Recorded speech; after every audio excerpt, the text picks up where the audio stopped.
कराची में नौजवान ताजिर की हलाकत का ये मामला है और इसमें बहुत सारे ऐसे पहलू हैं जिसकी वजह से ये बड़ा हाई प्रोफाइल केस बन गया है और सब इस बारे में बहस कर रहे हैं। जिस तरीके से 28 जुलाई को ख़बर आई अली रज़ा के हवाले से कि वो गायब हैं और फिर उनकी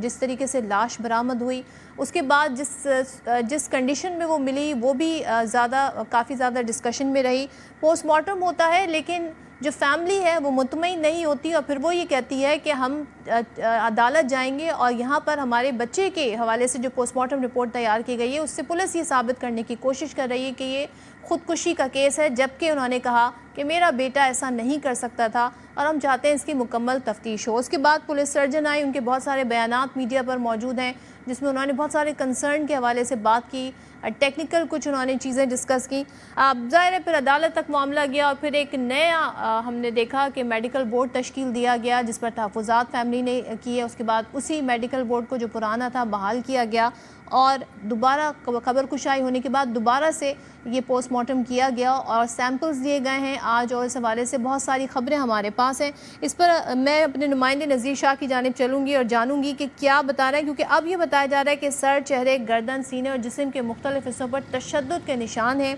और ये भी बताया जा रहा है कि जो फायर है, पहले तो ये कहा जा रहा था कि सीने पर गोली लगी है,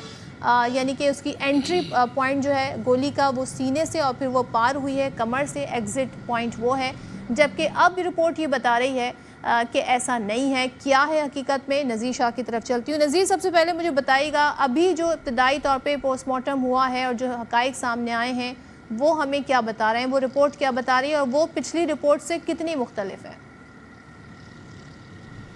आप बिल्कुल देखें, हक़ाइक़ तो अभी मज़ीद सामने आना बाकी हैं, लेकिन आज जो पोस्टमार्टम रिपोर्ट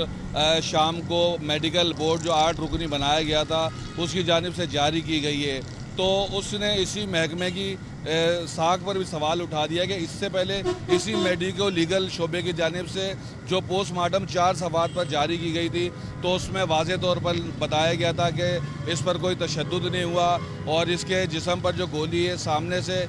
दाखिल हुई और पीछे से निकली है और मुख्तलिफ जो उसके नौयत बताई गई थी, तो उसमें कोई चीज़ वाज़े तो नहीं हो सकी थी, लेकिन उसको वाज़े करने के लिए शोबा तफ्तीश का काम था। पहले दिन से आज 12वां रोज़ है इस केस को और पहले दिन से मीर रज़ा के वालिदैन और उनके अजीज़ व अकारिब और अहल खाना की जानिब से एतराज़ात उठाए गए थे, तहफ़्फ़ुज़ात का इज़हार किया गया था। उनको यही लगता था कि पुलिस इसमें गलत रास्ते पर, गलत सिम पर तफ्तीश कर रही है। पुलिस बजाय इस केस में कातिलों को पकड़ने के इसको ख़ुदकशी बनाने पर तुली हुई है। सोशल मीडिया पर भी बहस चलती रही, एहतजाज भी हुए, जिसके बाद जब मेडिकल बोर्ड बनाया गया तो पहला मेडिकल बोर्ड जिस पर उनको इत्मीनान भी था और उसी रात को जब दूसरा मेडिकल बोर्ड ऐड करने के लिए बनाया गया तो उस पर तहफ़्फ़ुज़ात का इज़हार कर दिया गया। बिलाखिर तीसरा मेडिकल बोर्ड बना और आज सुबह 11:05 पर खबर कुशाई शुरू हुई थी। दोपहर 2:45-2:30 बजे तक ये पूरा अमल मुकम्मल किया गया, जिसके बाद अब जो पहली बड़ी खबर सामने आई वो यही थी कि ये मर्डर केस है और इसके अंदर पीछे से गोली चली, कमर से और सामने सीने में लेफ़्ट जानिब से निकली, सर पर बता रहे हैं फ्रैक्चर भी मौजूद है, एक माइनर जो लाइन होती है वो मौजूद है, सामने पेशानी पर भी चोट का निशान है और जिस्म पर दांतों के और मुख्तलिफ नमूने हासिल किए गए हैं। वजह मौत को अभी भी सामने नहीं लाया गया। केमिकल के मज़ीद जो रिपोर्ट्स आ जाएंगी तो उसमें शायद खुलकर वजाहत कर दी जाएगी। इस तमाम मामले को देखते हुए हमारी मुसद्दिका पुलिस ज़राए से बात हुई है तो सबसे पहले इस पोस्टमार्टम रिपोर्ट आने के बाद जो पहला बड़ा एक्शन हुआ है वो ये किया गया है कि इस पुलिस की जो खुसूसी तहक़ीक़ाती कमेटी बनी थी जिसके सरबराह SIU CIA समीउल्लाह सुमरो थे, ज़ुबैर नज़ीर शेख थे, उस्मान सदोज़ई थे, वो कमेटी को तहलील कर दिया गया है। इस केस पर काम करने वाले जितने भी अफसरान थे, चाहे इस केस का तफ्तीशी अफसर था या जो भी था, अब कोई इस केस पर काम नहीं कर सकेगा। इसके लिए अब एक नई तहकीकाती वजह क्या है नज़ीर? क्योंकि दो चीज़ें हो सकती हैं, या तो इनकॉम्पिटेंट थे या फिर यहाँ पे किसी को बचाने की कोशिश की जा रही है। पहली रिपोर्ट तो ये बताती है, जो पहली इब्तदाई रिपोर्ट आई थी जिसमें तशद्दुद का जिक्र ही नहीं था, कि बाकी तफ्तीश का रुख मोड़ने के लिए वो बहुत जल्दबाजी में वो रिपोर्ट तैयार की गई थी। और जब अगर फैमिली इस तरह, ज़ाहिर है किस कर्ब से फैमिली गुजर रही है, बेटे की, जवान बेटे की मौत, उसके बाद दोबारा खबर कुशाई होकर दोबारा पोस्टमार्टम होना, यहाँ तक बात गई क्यों? फैमिली को इतनी आगे क्यों जाना पड़ा और पुलिस ने इसकी साफ शफाफ तहकीकात क्यों नहीं की इस केस की? देखिए, इसी केस को मज़ीद आगे शफाफियत बरकरार रखने के लिए सबसे पहले तो ये पूरी टीम को हटाया गया है। जो नई टीम बनाई जा रही है इसके अंदर नए अफसरान शामिल होंगे, लेकिन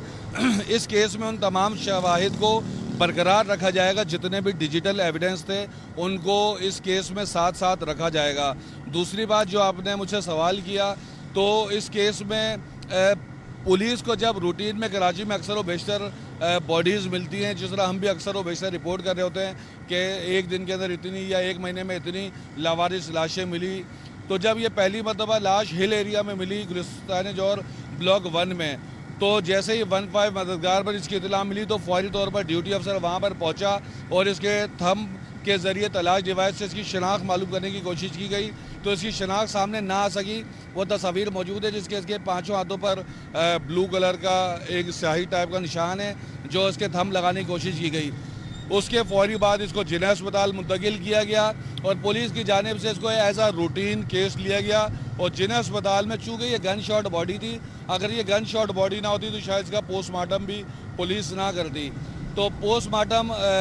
जो किया गया डॉक्टर उसामा की जानिब से किया गया और उनकी जानिब से जब ये रिपोर्ट तैयार की गई तो जो क्राइम सीन की पुलिस की जानिब से खींची गई तस्वीरें थी उस पर डॉक्टर सुमैया सैयद की जानिब से एतराज़ात उठाए गए, लेकिन वो एतराज़ात बॉडी को सामने देख कर नहीं थे, वो तस्वीर को देख कर किए गए थे कि इसके अंदर ये चीज़ें क्यों नहीं की गई, फोटोग्राफी क्यों नहीं की गई। 14 बड़े एतराज़ात उठाए गए थे। आज जब पोस्टमार्टम किया गया तो 17 मुख्तलिफ नमूने हासिल किए गए और 2 वालिदैन के DNA हासिल किए गए, ताकि अब इस केस को उस तहकीकात की रोशनी में भी आगे बढ़ाया जा सके और इस जो बोर्ड बना था इसकी रोशनी में भी जी इसकी रोशनी में आगे बढ़ाया जा सके। लेट्स सी, क्योंकि फैमिली ने जो अब तक इब्तदाई पोस्टमार्टम रिपोर्ट आई उस पर इत्मीनान का तो इज़हार किया है, लेकिन अब ये तफ्तीश कैसे आगे बढ़ेगी इस हवाले से क्या कहना है। नई तहकीकाती कमेटी बनाई गई है, देखते हैं ये मामला आगे कैसे बढ़ता है। होना ही चाहिए कि इस केस की साफ शफाफ तहकीकात हो और इंसाफ मिलना चाहिए।